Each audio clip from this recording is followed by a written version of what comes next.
Gosh, I don't even know what I'm saying to you anymore.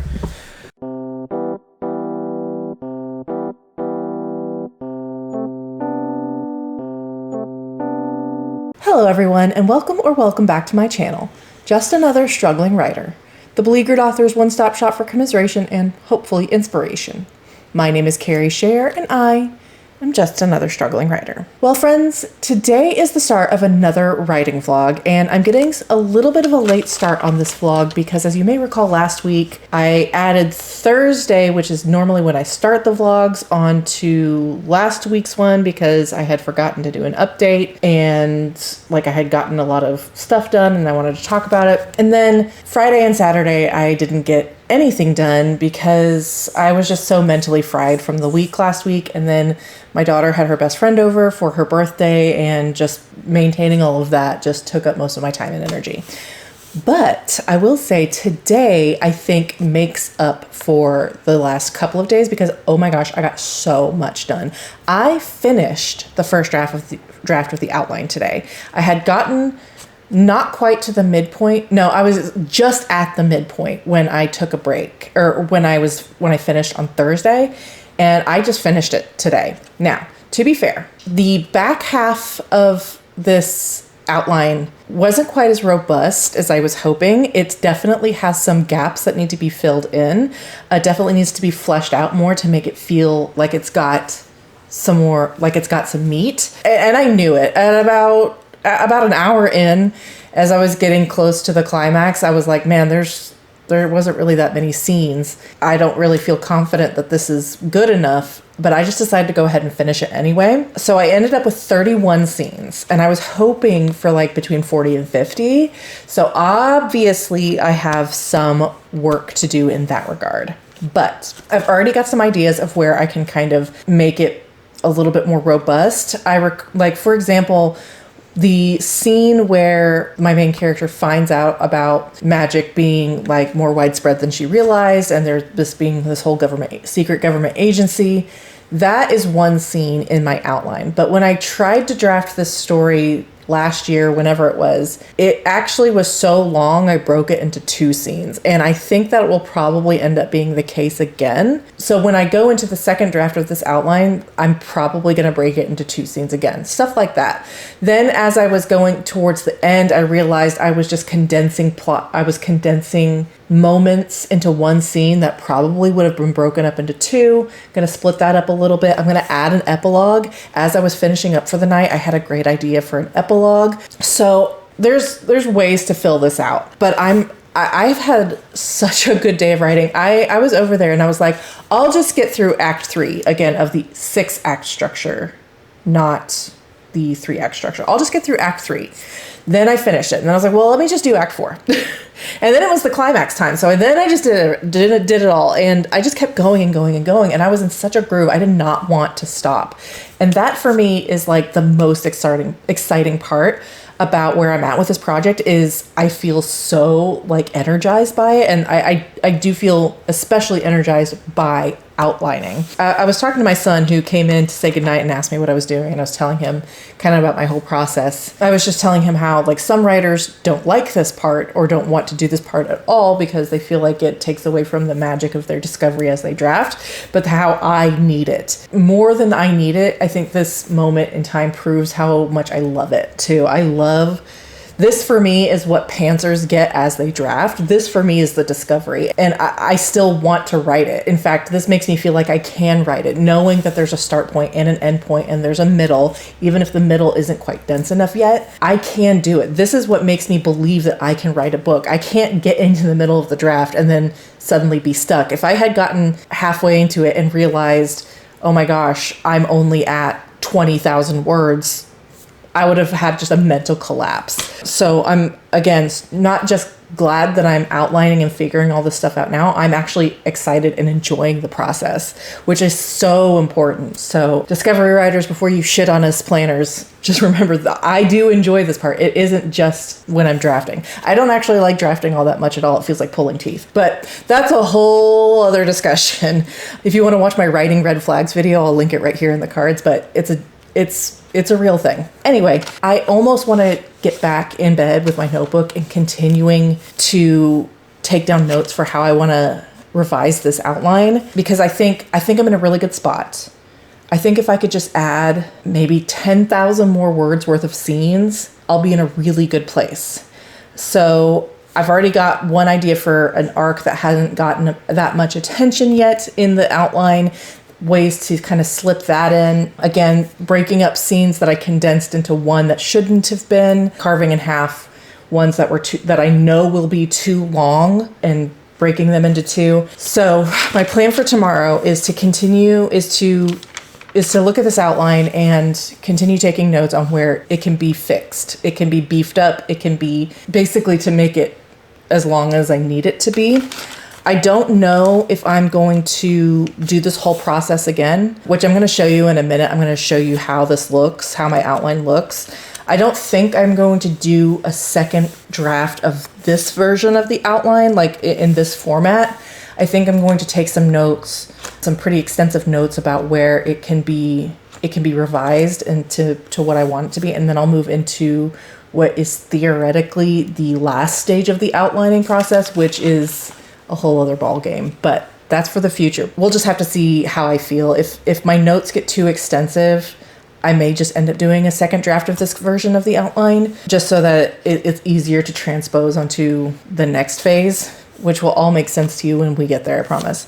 But we'll just have to see. I'm just going to play it by ear. I think I've made such good progress in such a short span of time that I can afford to really make sure I get this part right. Because if I don't, I'm going to get into the middle of the draft and then something is going to come up and I'm going to feel stuck and I'm going to lose motivation and it'll just be a disaster. And that is what I want to avoid at all costs. But let me show you how I do this first draft of the outline. So you can kind of see here that I have the name of the scene, who's in the scene, where it takes place, and then just a brief 1 or 2 sentence description of what takes place in the scene. And then I do that for literally every single scene in the book. Again, it's not foolproof, as I have proven here. There are scenes that are too long. There are scenes that might not even be real scenes that could probably be condensed into, or that can probably be grafted onto another one. I think I talked last week about whether sequels, which are like not quite scenes themselves, but they encompass like passages of time or things where like you're just trying to get through to the next like action sequence where it's not really a lot of action. It's just like, I don't know how to describe it. You can look it up online, scenes and sequels, but I've been debating with myself with whether those sequels count as a scene in my outline. So there's progress to be made here. Like I said, this outline this process isn't perfect, but it does help generate some ideas. Like I said, I was in the middle of outlining one of the scenes and I got an idea and I was like, oh, that's a great nugget that I can use in book 3, not even book 2. It is planting a seed for book 3.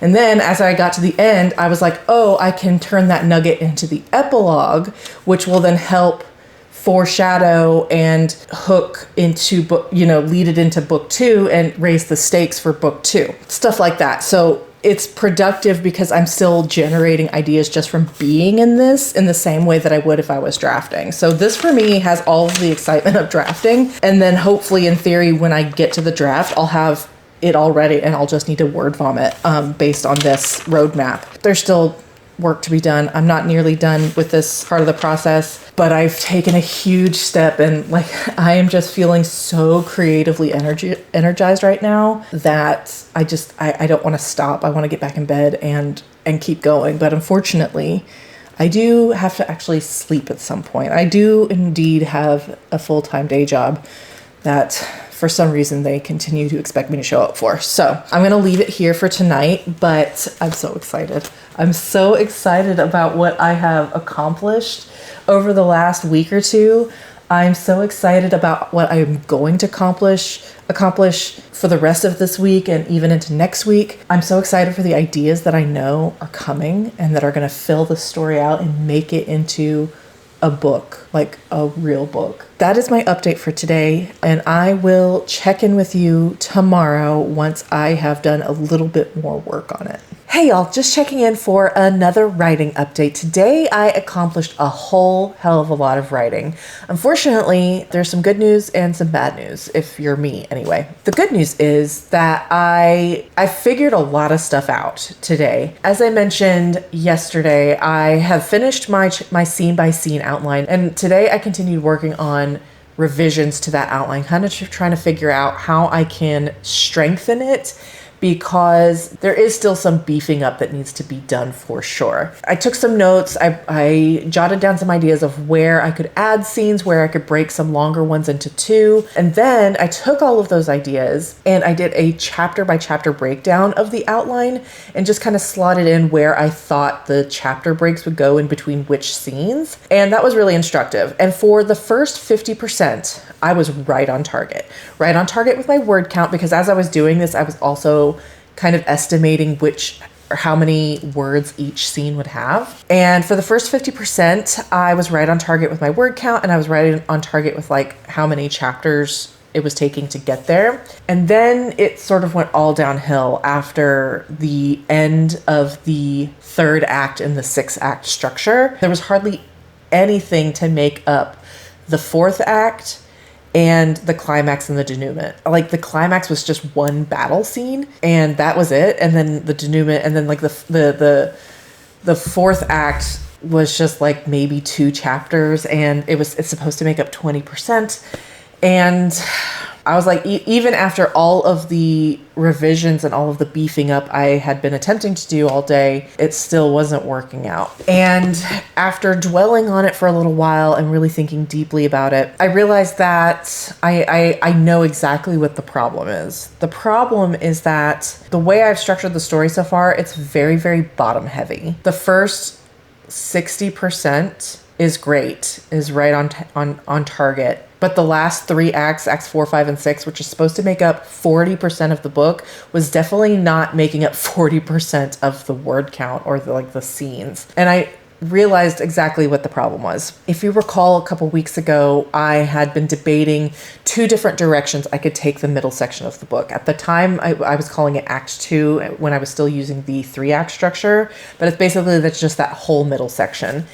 And I had 2 different ideas of how to order the sequence of events, because you really could do it in either way and still touch on every point and still make a functioning plot. However, today I realized that the path I had originally chosen, path A, is the reason this outline is so bottom heavy. Everything happens before the midpoint, and it's making it very difficult to add anything to the last 40% because I've already done most of it early in the book. And so after all of that, it seems like I am going to have to go back, rewind, undo everything I just did, and then completely rethink my outline to adapt it to path B.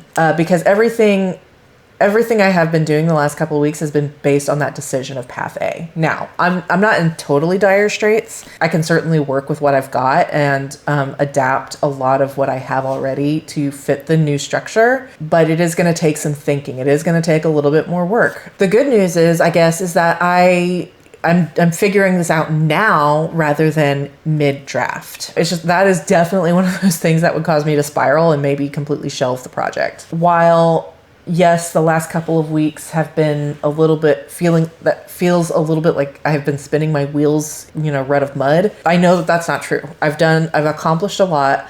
I've gotten some great ideas on story structure and how to foreshadow some future books and just character development and arcs and however all of it's going to play together. I just need to rework it a little bit. So that's what I'm going to do tomorrow. I'm going to go to bed and I'm going to ruminate on it, and I'm going to dwell on it tomorrow and kind of think about it and see what can be salvaged from Path A and what needs to be finagled and reworked into this new plot. And I'm hoping that once I do it this way, it'll all even out and feel a little bit more, the pace will feel a little bit better. Because It was really funny. Like I said, the first 50-60% was right on target. And then there was like absolutely nothing left for the end. And after I realized that I needed to rearrange some things, I picked out the scenes that needed to be moved or that were related to the plot that I'm moving to Act 4. And even with moving those, the first 50% still is pretty close to my target word count while beefing up an area of weakness. Now, that's not going to solve the problem of the climax. That is something that I'm going to need to really dissect a little bit more. Maybe with the moving of this plot point to later in the book, I can tie it more deeply to the climax, and maybe that'll thicken it up a little bit. The denouement I'm happy with. I don't think anything with that needs to change. It's just this 4th and 5th act, which includes the Dark Night of the Soul and then like the final battle. Again, it's a little bit of column A, column B, whether or not this is a good thing. I ultimately think it is a good thing because it's going to make this outline and then eventually the draft so much stronger, and I'm not going to spend 50 hours writing a draft that is fundamentally flawed. So there is that. But it does feel like a little bit like 2 steps backward kind of thing. I know it's only temporary, but gosh, I don't even know what I'm saying to you anymore. So that's my update. I will think about it, sleep on it, and let you know what I come up with tomorrow. Hey all, just checking in with a quick writing update. So today my goal was to try and reorganize my outline to kind of balance out where the scene workload was, because in its current iteration it is very bottom heavy. All of the subplots are initiated and one is even kind of like culminated in the beginning and like before the midpoint. And I realized after I completed the outline that it just wasn't going to work and it needed to be rethought. And so today I did do a little bit of work on that. What I did was I moved some scenes and some plots. I spread them out a little bit more evenly, and then I broke the sequence of events down into the 6-act structure once again. The great news is that Acts 4 and 5, which were perilously thin in the previous iteration, are now nice and filled out. I feel really confident that they are appropriately paced and have the appropriate amount of words and scenes and all of that. The problem is now is Act 2 is extremely boring. Nothing really happens there. So I have to figure out how to make that Act 2 work. I think I could probably shove in a lot of filler and make the word count, but I don't want to fluff it needlessly. I want it to have a purpose. I want it to be interesting, because that's right there at the beginning. I don't want people to drop off right at the beginning because nothing is happening. So that is kind of my goal now, is to kind of mull over what options I have to make that 20 to 40% part of the book not quite so laden with just like training scenes and new discovery scenes, because I feel like that would get really tedious, and again, it's not very interesting. There's no action happening there other than my main character learning about this new world. And yes, there is a place for that, but I can't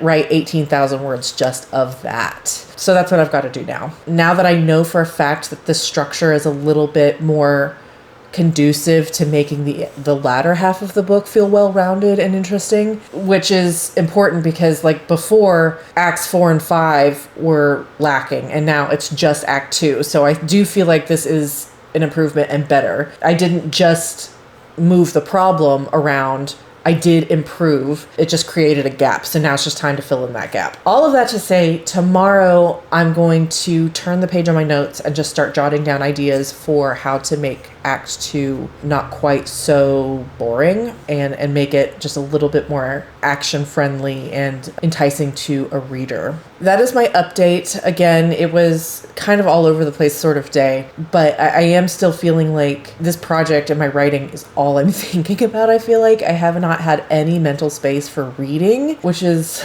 kind of scary because I'm supposed to be reading 2 books a week right now. If that means I'm being productive in my writing, that is a trade-off I am willing to make. I would much rather be productive in writing than in reading, because writing is what I want to do with my life. So I will leave it there. I'm going to sleep on it and think about it a little bit more and hopefully take some good notes tomorrow. And I will check in with you tomorrow to let you know how it goes. Hello, it is now Wednesday evening, and I do have a little bit of a writing update for you. I set out today with the goal of pinning down some plot points for my now extraordinarily thin Act 2. I slept on it. I've actually slept on it twice, and I haven't been able to generate any obvious ideas, unfortunately. And so I sat down with my notebook today and I just started jotting down notes, trying to see what I could come up with to make that middle 20 to 40% a little bit more exciting. I don't know if exciting is the right word, but not so much of a, and I don't know if that I would call it a drag either, but it does feel like it is definitely a spot of worry for me that readers will get bored there. And as I was doing that, I had a eureka moment. Not about Act 2 though, but about my magic system, because I realized I could add an element to my magic system that would fill in a lot of plot holes or a lot of like questions that I still haven't answered for myself, or that feels like they could be plot holes, or that they're very, very thinly answered or just like weakly answered. It creates a lot of opportunity for other plots, both subplots and major plot points for later on. And it's just, it just makes the magic feel a little bit less stiflingly strict, because it is very strict in the way that it works. To the point where when I realized I could use this idea, it almost felt like a breath of air, because I had really limited myself with what I could do with it. Now, again, that was by design, but I had started to entertain some doubts that maybe I was being too overbearing with how many rules I've placed on it. And so with this new idea, it still works within the confines of the framework of the magic system, but it gives me a little bit more room to breathe and be creative and come up with new ideas that still work within, again, the rules that I've set out. Unfortunately, it also comes with like their own set of questions. Like now I have to go back and look at my outline and be like, would this new aspect of the magic system create problems? It's just like, imagine if you were writing a book set in the 80s and there are certain plot points that depend on communication and no one has a cell phone. But then you suddenly realized you wanted to set it in the 2000s where everyone has a cell phone, and you have to make sure that all your plot points still work. That's kind of how it feels like right now. Like I've created a lot of convenience now that I have to make sure isn't going to screw me over. But I'm not deterred from using it. I think the pros outweigh the cons. I think the way that I have built this magic system and then plugged in this new idea, I think it is designed to limit the damage that it can do. So I'm not super worried about it. I very briefly reviewed my outline and I was like, I don't think it'll come up, but I did get more ideas on, again, future things or how to make it a little bit more intense and interesting magic wise. It didn't help me with Act 2 at all. But I thought about it and thought about it and thought about it. And I've been thinking about it pretty much since I got home, that I might be overthinking it a little bit. There is one through line, I realized, that starts in Act 2 and carries all the way through to the climax. I don't think it is all of Act 2. And I also don't know if it's like exciting or interesting enough to carry Act 2 by itself. Or not even by itself, but like Act 2 is basically my character discovering or like being introduced to this secret government agency and learning, oh my gosh, there's this whole like network of magic users. It's not just me. And they've got a government agency and there's all this bureaucracy involved. And I have to learn all these new things about magic that I never knew before. So there's that element. And then there's this other thing that I realized was kind of I hadn't realized it was a through line until today, but it makes a lot of sense. I just worry that it's subtle enough that it won't be interesting to readers. That being said, I'm almost to the point where I don't care anymore. I can't spend weeks and months on this. I mean, because you can revise and edit and revise until you're blue in the face, and I haven't even started writing. And it might just be one of those things that never feels perfect, but I'm never going to know if readers find it boring if I don't get it fucking written. I'm going to sleep on it one more night because it's 10:45 and I have to sleep. I'm not getting any more writing done today anyway.